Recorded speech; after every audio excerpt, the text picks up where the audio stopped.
Hi, welcome ladies and gentlemen. I'm Aidaaadnan. This is video number 4 of the AAA Premier Coaching Series. This is in my effort to continue to support you as a leader, to continue to support you as a human being, doing your best to add value to your teams. So this week, we're going to talk about a very important aspect of being a leader.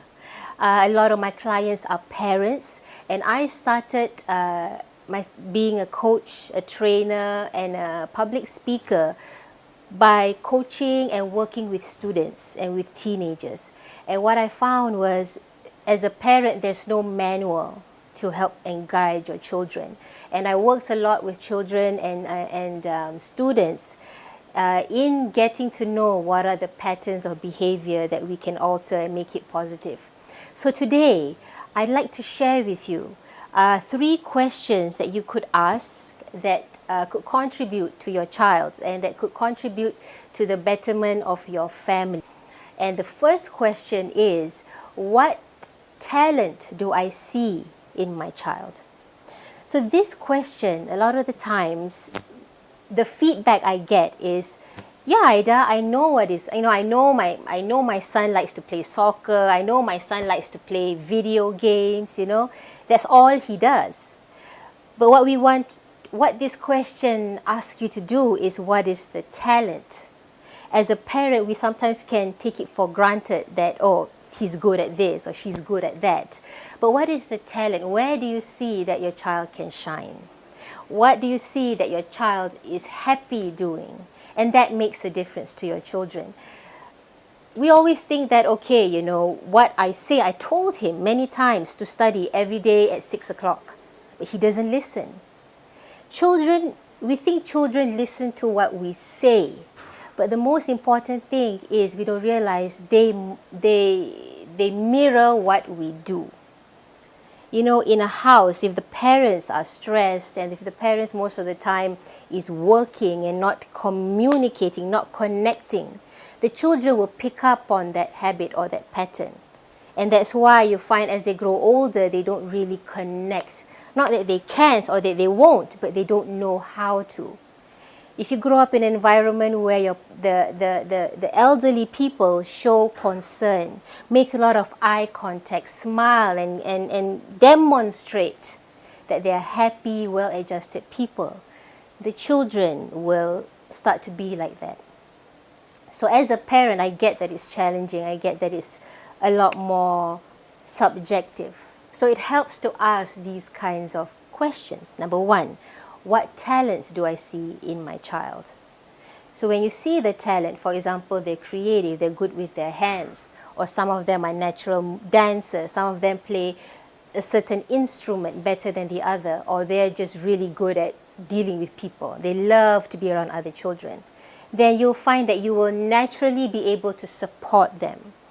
Not that it's because it's the right thing to do. Number 2, this provides a contrast to the first question, but it's a lot more, I would think it's a lot more important. What talent do I not see in my child?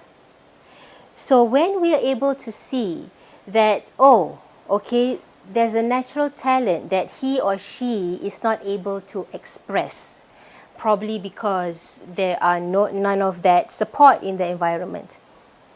One of my clients said, I never thought my son really liked to cook. She was busy pushing him to violin class or soccer class. But when, she realized that he likes to help her in the kitchen when she was cooking. And then, he would add value. He would say, Mom, I think the arrangement on this plate could look better if we put some veggies here and there. And that's when she found that, hey, she never thought that he liked cooking. And he was creative. So when the time came, she actually, enrolled him to a culinary class, and he thrived and he really enjoyed himself. So as parents, sometimes we don't see. But if you ask yourself, what are the other areas that I have not looked at that my child could probably be good at and thrive there? So that's question number 2.